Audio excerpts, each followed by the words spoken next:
Hello friends, welcome back. So আজকে আমরা শিখব যে আমরা ওয়েব ড্রাইভারকে আই মিন ক্রোম ড্রাইভারে কিভাবে আমরা একটা ব্রাউজারকে ওপেন করব by using Chrome driver. Okay, so চলো আজকে আমরা আমাদের ক্লাস স্টার্ট করি। সো আমি একটা কি করেছি, আমি একটা ম্যাভেন প্রজেক্ট ক্রিয়েট করেছি। কিভাবে ম্যাভেন প্রজেক্ট ক্রিয়েট করতে আমি অলরেডি আমার আগের ভিডিওতে দেখিয়েছি। ওকে, তো আমি একটা ম্যাভেন প্রজেক্ট ক্রিয়েট করেছি, তার মধ্যে একটা প্যাকেজ বানিয়েছি, তার মধ্যে একটা ক্লাস বানিয়েছি। ওকে, নাও ম্যাভেন প্রজেক্ট ক্রিয়েট করার সময় আমরা কি জানি যে যখন ম্যাভেন প্রজেক্ট ক্রিয়েট করব একটা পম ডট এক্সএমএল তৈরি হবে। আমি অলরেডি জিনিসগুলো তোমাদের বলেছি। এই পম ডট এক্সএমএল এর মধ্যে আমাদের কি করতে হবে, আমাদের ডিপেন্ডেন্সি অ্যাড করতে হবে। Now let's start adding dependency. Dependency আমার অ্যাড হয়ে গেল। ডিপেন্ডেন্সি আমি অ্যাড করব, কোথা থেকে করব, আমি করব ম্যাভেন রিপোজিটরি থেকে। এমভিএন রিপোজিটরি এর মধ্যে আমি যাব, ডাইরেক্ট কি লিখব, selenium Java. Okay, now selenium Java, click on that. Now take this one. Okay, so আমি কি করব, আমি এটা পমের মধ্যে অ্যাড করব। ওকে, নাও পমের মধ্যে অ্যাড হয়ে গেল, আমার সেলেনিয়াম ডিপেন্ডেন্সি অ্যাড হয়ে গেল। এরপর আমরা কি করব, আমরা আজকে শিখব যে কিভাবে আমরা ক্রোম ড্রাইভার দিয়ে ক্রোম ব্রাউজারকে লঞ্চ করাবো এবং একটা ইউআরএল কে কিভাবে আমরা গেট করব। ওকে, তো চলো আমি দেখাই তোমাদের কি করতে হবে। প্রথমেই যেটা আমাদের করতে হবে, সাপোজ আমাদের এইভাবে করতে হবে, just follow me. System dot set property আমাদেরকে এই জিনিসটা সিলেক্ট করতে হবে, not system dot set properties. আমরা সিলেক্ট করব সিস্টেম ডট সেট প্রপার্টি, যেখানে কি ভ্যালু পেয়ারটা থাকবে। আমরা এটাকে সিলেক্ট করলাম। নাও আমার কি আছে, এখানে আমরা ডাবল কোটের মধ্যে লিখব web driver dot Chrome dot driver. Now clear, web driver dot Chrome dot driver. Then আমরা এটার মধ্যে আমরা কি করব, এটার মধ্যে আমাদের দিতে হবে রুটটা দিতে হবে যেখানে আমার ড্রাইভারটা আছে। এর পরের কোশ্চেন হচ্ছে যে এখানে কি নেব, আমরা কিভাবে নেব, আমাদের ড্রাইভারটা কিন্তু ডাউনলোড করতে হবে। ওকে, ক্রোম ব্রাউজারে যেহেতু রান করাবো, সেহেতু ক্রোম ব্রাউজারের রেসপেক্টে আমার কিন্তু ক্রোম ড্রাইভারটাকে ডাউনলোড করতে হবে। নাও আমি কি করব, আমি এখানে গিয়ে ডাউনলোড করব, যে আমি ডাইরেক্ট গুগলে লিখব Chrome driver download, Chrome driver dot chromium dot ORG এর মধ্যে ঢুকে যাব।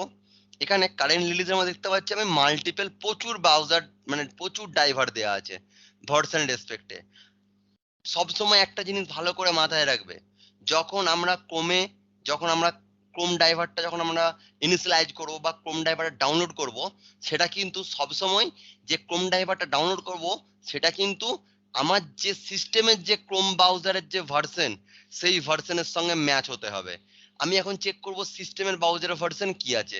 আমি সেটিংসে যাব, আমি অ্যাবাউট ক্রোম দেখব, কি দেখতে পাচ্ছি আমার সিস্টেম আছে, ভার্সন আছে 104, 104.0 লাইক দ্যাট সামথিং, এটা ভার্সন আছে আমার। তো আমরা কি করব, আমরা যখন ডাউনলোড করব 104, আমরা কিন্তু এই 104টাই ডাউনলোড করব। আমরা যদি 105 বা 103 ডাউনলোড করি, দিয়ে যদি আমি এই ব্রাউজারের মধ্যে রান করাই, তাহলে কিন্তু আমার ইনকম্প্যাটিবিলিটি প্রবলেমের জন্য এরর খাবে, আমার সিস্টেমটা আমার কোডটা রান করবে না। কারণ আমি ড্রাইভার ইউজ করছি ভার্সন 105, আর আমি যদি ব্রাউজার হয় আমার 104, সেক্ষেত্রে একটা ইনকম্প্যাটিবিলিটি প্রবলেম তৈরি হবে। সেই জন্য আমার ব্রাউজার ড্রাইভারটা, যে ড্রাইভারটা ডাউনলোড করব, সেটা আমি আমার যে আমি আমি যে ক্রোম ব্রাউজারের উপর রান করাবো, সেই ক্রোম ব্রাউজারের ভার্সনের সঙ্গে ম্যাচ হতে হবে। তো আমরা কি করব, আমরা এই ক্রোম ড্রাইভারটা ডাউনলোড করব। ক্রোম ড্রাইভার ডাউনলোড, এখানে দেখতে পাচ্ছি আমরা লিনাক্স আছে, ম্যাক আছে, ক্রোম উইন্ডোজ আছে, আমরা উইন্ডোজের এই জিনিসটা ডাউনলোড করব। ওকে, নাও এটা ডাউনলোড হয়ে গেল। ও ইন ফোল্ডার। নাও আমার এই chromedriverটাকে আমি কি করব, আমি এক্সট্রাক্ট করব। আমি এক্সট্রাক্ট করলাম। Now it's extracting. Okay, so আমার এক্সট্রাক্ট হয়ে যাওয়ার পর আমি দেখতে পাচ্ছি এই chromedriverটা আমি পেয়ে গেছি। দেখতে পাচ্ছ তোমরা .exe ফাইল, একটা অ্যাপ্লিকেশন ফাইল। আমি এটা এই chromedriverটা আমি কি করব, কপি করব এখান থেকে কন্ট্রোল সি। নাও আমি কোডে চলে যাব। আমার এইটা হলো পুরো একটা প্রজেক্ট স্ট্রাকচার। আমি কি করব, এই প্রজেক্টের আন্ডারে একটা ড্রাইভার বলে একটা ফোল্ডার ক্রিয়েট করব। তোমরা ঠিক এই জিনিসটাই করবে, তাহলে কি হয় বুঝতে সুবিধা হয়। আমি সমস্ত ড্রাইভারগুলো আমি এই ফোল্ডারের মধ্যেই রাখবো। সমস্ত ড্রাইভারগুলো আমি ড্রাইভার নামে ফোল্ডারের মধ্যে রাখবো। দেখো ড্রাইভার ক্রিয়েট হয়ে গেছে। নাও এই ড্রাইভারের মধ্যে আমি জাস্ট কন্ট্রোল ভি। দেখো আমার ক্রোম ড্রাইভারটা কিন্তু এখানে এসে গেছে, chromedriver.exe ফাইলটা। ওকে, তাহলে আমি পাথে কি দেব, আমি জাস্ট এই chromedriver.exe রাইট ক্লিক করব, প্রপার্টিসে যাব, দেন এই যে লোকেশনের যে পাথটা দেখতে পাচ্ছ, জাস্ট এই পাথটাকে কপি করব। ওকে, দেন এই কপি করা পাথটাকে আমি জাস্ট এখানে পেস্ট করব। এটা দিয়ে আমার কি, এটা মানে এটা কি বোঝালো, যে আমি যেহেতু ক্রোম ড্রাইভারটাকে ক্রোম ব্রাউজারের মধ্যে রান করাতে যাচ্ছি, সেহেতু আমাকে ক্রোম ড্রাইভারের পাথটাকে চেনাতে হবে। আমি সেই জন্য ক্রোম ড্রাইভারের পাথটাকে চিনিয়ে দিলাম। নাও সেমিকলন হেয়ার। নাও আমার পাথ চেনানো হয়ে গেল। পাথ চেনাবো কি করে, সিস্টেম ডট সেট প্রপার্টি, দেন ব্র্যাকেটের মধ্যে দেন যে মেথড আসছে প্রথমে webdriver.com.driver, দেন আমার ড্রাইভারের পাথটা, আমার পাথটা চেনা না কমপ্লিট। এরপর কি করব, আমি আমি লিখবো, আমি লিখতে পারি এরকম CHROME Chrome driver driver equals to new Chrome driver. আমি এটা লিখতে পারি, বাট আমি জিনিসটা এইভাবে লিখবো না। তার কারণটা আমি আমার আগের ক্লাসে, মানে যেখানে আমি আমার ওয়েব ব্রাউজার ড্রাইভার ক্লাস আর ওয়েব ড্রাইভার ইন্টারফেসের কনসেপ্ট বুঝিয়েছি, আমি সেখানে বলে দিয়েছি যে আমি এখানে কেন ক্রোম ড্রাইভারটা লিখবো না। বাট যদি ক্রোম ড্রাইভার লিখে আমার প্রোগ্রাম রান করবে, কোনো প্রবলেম নেই, কিন্তু আমরা কেন লিখবো না, আমরা কেন অন্য কিছু লিখবো, সেটা আমি আমার আগের ভিডিওতে বুঝিয়েছি। তোমরা সেই ভিডিওটা ওখান থেকে ফলো করতে পারো, আমি আমার ডেসক্রিপশনে লিঙ্ক দিয়ে দেবো। ওকে, সো আমরা এখানে কি লিখবো, আমরা এখানে লিখবো ওয়েব ড্রাইভার। নাও যখন ওয়েব ড্রাইভার লিখছি তাও দুটো রেড কালার আসছে, জাস্ট আমরা এটার উপর মাউসটা হোভার করব, দেন ইম্পোর্ট ওয়েব ড্রাইভার, সেম ক্রোমের মধ্যে ক্রোমটা ইম্পোর্ট করে নিলাম। যখন ইম্পোর্ট করলাম দুটো জিনিস এখানে ইম্পোর্ট হয়ে গেল। নাও ক্লিয়ার, একটা selenium.webdriver ইম্পোর্ট হয়েছে, দেন selenium.chrome.webdriver ইম্পোর্ট হয়েছে। নাও আমার ক্রোম ড্রাইভারটা আমি ইনিশিয়ালাইজ করে নিলাম, মানে আমি ইনিশিয়ালাইজ করে নিলাম, অবজেক্ট ক্রিয়েট করে নিলাম, একটা ড্রাইভার বলে একটা অবজেক্ট ক্রিয়েট করেছি ওয়েব ড্রাইভারের। এরপর আমরা কি করব, এরপর আমরা করব এই ড্রাইভার অবজেক্ট দিয়ে আমি কি বলেছিলাম, নে আমি এখানে মেথড গুলোকে কল করাতে পারবো। ওকে, সো আমি কি করব, ড্রাইভার ডট, যখন আমি আমি চাইছি একটা ইউআরএল কে ওপেন করাবো, তো কি করব, driver dot get, just normal get, get string URL দেখতে পাচ্ছ ওয়েব ড্রাইভার, আমরা জাস্ট স্ট্রিং ইউআরএল গেট এটা করে নেবো। দেন সেমিকলন, যেহেতু এটা স্ট্রিং একটা,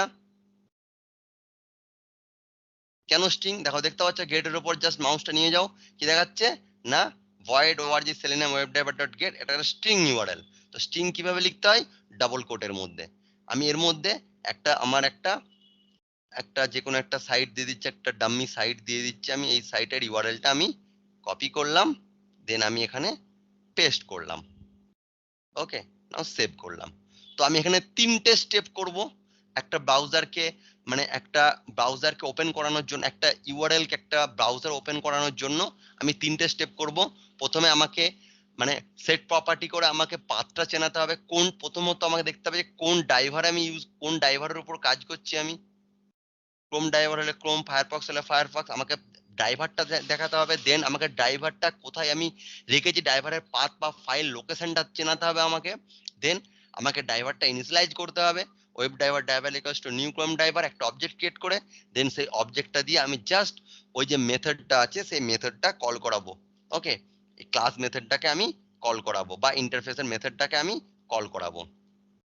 ওকে, সো নাও এরপর আমি যদি just right click and run as Java application, দেখো দেখতে পাচ্ছ browser launch chromedriver was started successfully, দেন আমার এখানে যেই সাইটটার ইউআরএলটা দিয়ে সাইটটা আমার ওপেন হয়ে গেছে। ওকে, সো নাও ক্লিয়ার যে আমি chromedriver থ্রু একটা ইউআরএল কে কিভাবে আমি ব্রাউজারে লঞ্চ করাবো। সো আই থিঙ্ক তোমাদের কাছে এখন জিনিসটা পুরোটা ক্লিয়ার। সো পরের ভিডিওতে আমরা আলোচনা করব যে ফায়ারফক্স এর মধ্যে কিভাবে রান করাবো। ওকে, সো আমার এই ভিডিওটা যদি তোমাদের ভালো লেগে থাকে তো অবশ্যই ভিডিওটা লাইক করো, কমেন্ট করো, বন্ধুদের সঙ্গে শেয়ার করো। যদি তোমাদের এই রিলেটেড কোনো কোশ্চেন থেকে থাকে আমার কমেন্ট বক্সে গিয়ে কোশ্চেন করো, আমি তোমাদের উত্তর দেব। এবং সাথে সাথেই আমার এই চ্যানেল সফটওয়্যার টেস্টিং একাডেমি এটাকে সাবস্ক্রাইব করো এবং পাশে থাকা বেল আইকনে ক্লিক করো, যাতে তোমরা আমার এই টেস্টিং রিলেটেড ভিডিও আপডেট সবার আগে পাও। তো চলো দেখা হচ্ছে পরের ভিডিওতে। Thank you.